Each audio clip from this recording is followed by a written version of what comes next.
नमस्कार, दर्श न्यूज देख रहे हैं आप और मैं हूं आपके साथ दक्षा प्रिया। इस वक्त की बड़ी खबर निकलकर सामने आ रही है। पूर्व केंद्रीय मंत्री पशुपति कुमार पारस की पार्टी राष्ट्रीय लोक जनशक्ति पार्टी से, जहां पर यह ऐलान हो चुका है कि अब आरएलजेपी पूरे 243 सीटों पर चुनाव लड़ेगी। दरअसल बहुत दिनों से महागठबंधन में शामिल होने की बातें कही जा रही थी। इंतजार हो रहा था कि आखिर कब तक उधर से ग्रीन सिग्नल मिले ताकि चुनाव की तैयारियां की जाए, कितनी सीटें मिलेंगी, क्या होगा, इन तमाम चीज़ों पर बार बार चर्चा हो रही थी, चीज़ें पूछी जा रही थी। लेकिन अब राष्ट्रीय लोक जनशक्ति पार्टी की ओर से क्लियर कर दिया गया है कि 243 सीटों पर चुनाव लड़ने जा रही है। पहले सुनिए पार्टी के नेता ऐलान कर रहे हैं, क्या कुछ कह रहे हैं।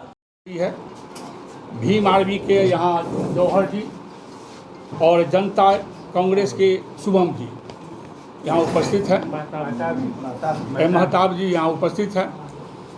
एक फ्रंट हम लोग बनाएंगे और हमारे यहाँ जो अभी तक 24 जिला से आवेदन आया है, इसमें खगड़िया से बेलदौड़, अलौली, मुजफ्फरपुर से 7 विधानसभा से, इसमें रोहतास से 2, पूर्णिया से 1, बेगूसराय से 2, दरभंगा से 1, जमुई से 1, गरखा से 3,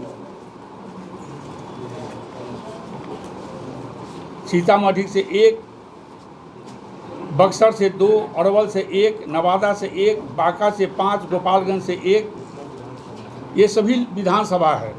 अररिया से 1, नालंदा से 1, भागलपुर से 1, मोतिहारी से 2, गया जी 3, हाजीपुर 4, मधुबनी 1, सहरसा 3, सिमरी बख्तियारपुर, सीतामढ़ी, जहानाबाद, आरा और सारण।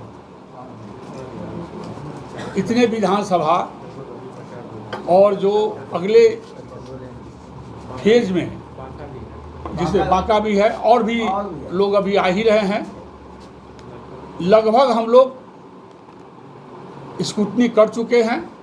सभी लोग को सैंपल करके और आज 10 बजे रात के बाद हम लोग सैंपल देना शुरू करेंगे। ये हमारी और सभी पार्टी जो हमारे साथ हैं, इनका एक गठबंधन बनेगी, एक ज्वाइंट जो है सो हम लोग एक साझा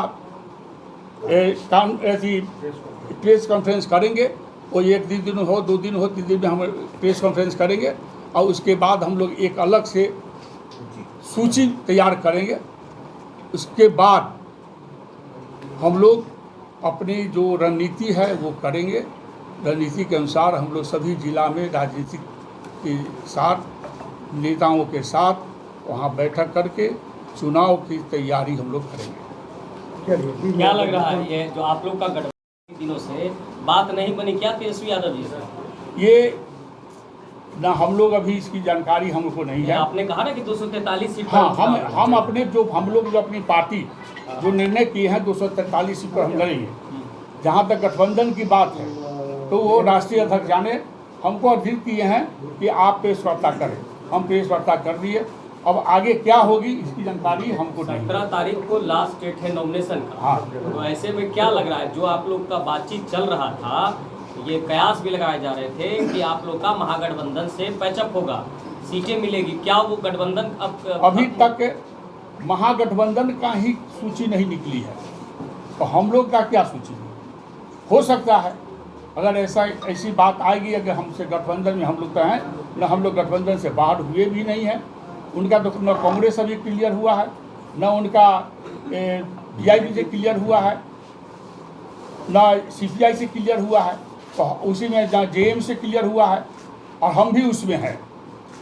तो आज रात तक हो, कल तक हो, अभी 2 दिन, अभी फर्स्ट फेज का चुनाव नॉमिनेशन देने का टाइम 2 दिन है, 2 दिन बचा हुआ है और उसके बाद सेकेंड फेज का 20 तारीख तक है।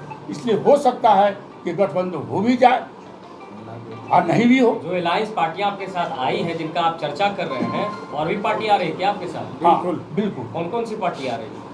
बहुत लोग विचारधारा के साथ है, जो हमारे समाजवादी विचारधारा के लोग, जो भी लोग हैं वो हमारे साथ आए।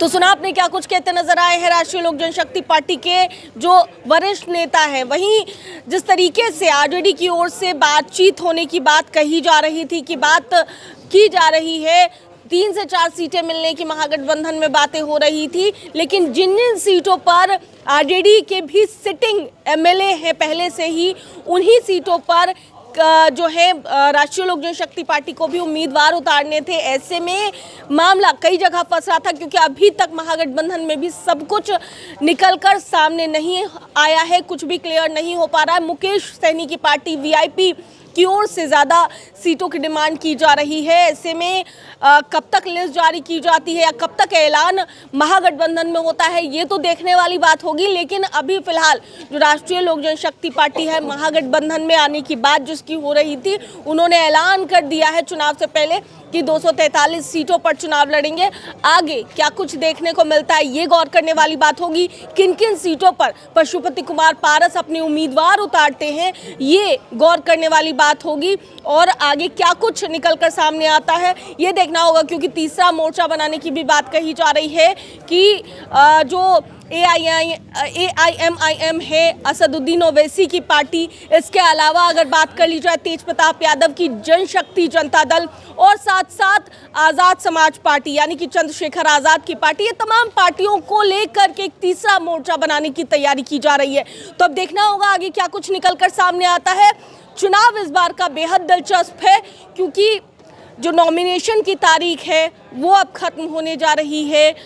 चुनाव में अब ज़्यादा समय बाकी नहीं है, और इससे ठीक पहले अभी तक सीटों का फॉर्मूला तय नहीं हो पाया है। तो ऐसे में अब पशुपति कुमार पारस की पार्टी ने ऐलान कर दिया है 243 सीटों पर चुनाव लड़ने का। आगे देखिए किन किन सीटों पर प्रत्याशी उतारते हैं। कैमरा पर्सन बबलू के साथ मैं दक्षा प्रिया, दर्श न्यूज़, पटना।